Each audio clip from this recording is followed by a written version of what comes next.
बिल्वानां दर्शनं पुण्यं स्पर्शनं पापनाशनम् अघोरपापसंहारम् एकबिल्वं शिवार्पणम् सहस्रवेदपाठेषु ब्रह्मस्थापनमुच्यते अनेकव्रतकोटीनाम्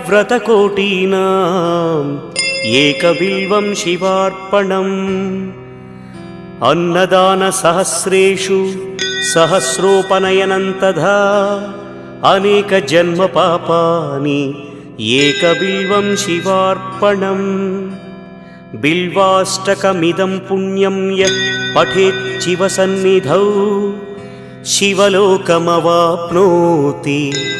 एकबिल्वं शिवार्पणम्।